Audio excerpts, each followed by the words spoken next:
They thought I would roll over. They forgot who raised me.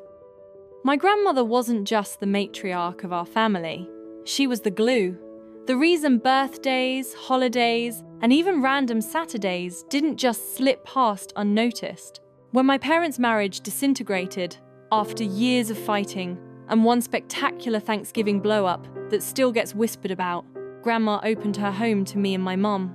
For years, her little yellow house with the creaky front steps was the only place that felt remotely safe. And tucked onto her finger was always the same sapphire ring, a vintage piece from the 40s, the stone so worn it seemed soft at the edges. Every time I admired it as a kid, Grandma would smile, twist it around her finger and say, "Someday, this will be yours, darling, a piece of me to keep with you." I didn't just love the ring, I loved the promise. When Grandma passed, it felt like the ground gave way.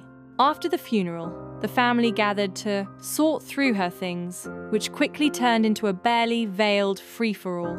My uncle immediately called dibs on her antique desk.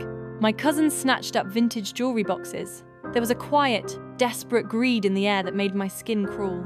I kept my focus. I wanted one thing, the ring. When I asked, my aunt, Linda, Grandma's youngest daughter, gave a wide-eyed shrug. "Oh, honey, you know she had arthritis real bad near the end. She probably misplaced it somewhere." The way she said it, casual, sing-song, made me want to scream. Grandma could barely remember where she left her glasses, sure, but she never misplaced that ring. It lived on her nightstand when it wasn't on her hand. I had seen it there 2 weeks before she died. The rest of the family just moved on. They accepted Linda's, "oh well," like it was gospel. I left that night heartbroken, but part of me still clung to hope. Maybe it would turn up.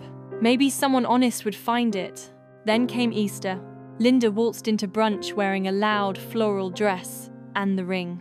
Not a similar one, not a replica. Grandma's ring. It caught the sunlight and hit me square in the gut. I froze mid-sentence. Linda noticed me staring and gave a fake little gasp.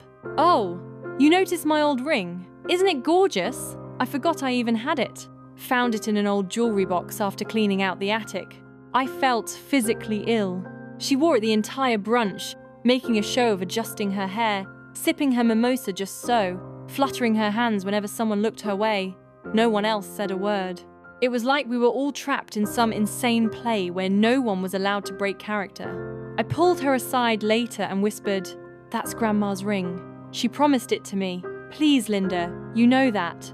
She smiled, wide, pitying, like you would to a particularly dim toddler. "Sweetie, grief makes people remember things wrong. Grandma loved all of us." Maybe she said that once, but you know how sentimental she got near the end. I'm sure she meant it for everyone. She patted my shoulder. Patted it. I walked out of that brunch shaking. Weeks went by. I tried to convince myself to let it go. Maybe it was just a thing. Maybe clinging to it was making my grief worse. Then Linda upped the ante. She posted a Facebook album titled "Blessed to Inherit Beauty," full of photos modeling the ring. Captions like, "Keeping family close to my heart every day," and "Thank you, Grandma, for your timeless taste." Hundreds of likes, comment after comment. "So pretty! You're so lucky! Family heirlooms are the best." Meanwhile, I sat there feeling like I'd been gutted alive. When I told my mom, she was livid. She suggested getting a lawyer, but word got around, and soon the whisper campaign started. Why is she making such a big deal over a piece of jewelry? Grandma wouldn't want us fighting. It's not like it's even worth that much. I was painted as greedy, grasping, disrespectful. Plot twist. Linda, ever the opportunist, announced she was honoring Grandma's legacy by hosting a family charity auction with some of Grandma's treasures to raise money for healing and togetherness. And guess what the star item was? Grandma's ring. She framed it beautifully. Grandma loved helping others. Let's spread her spirit. Minimum bid?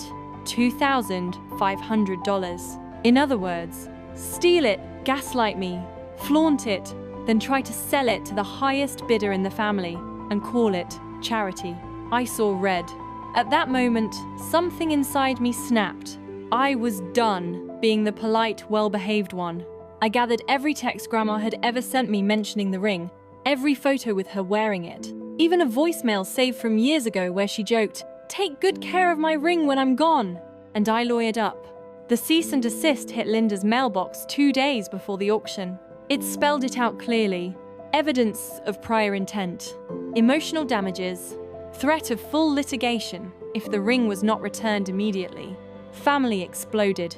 Group chats lit up. Linda raged about being attacked and how dare a family member treat her like a criminal. But under the surface, you could feel it. Everyone knew. Everyone knew I was right. 2 weeks later, a package arrived. No note, no apology, just a small velvet box. Inside was the ring. My hands shook as I opened it. The tiny chip under the diamond, the warmth of the metal. It was really mine. And then, for the first time in months, I smiled.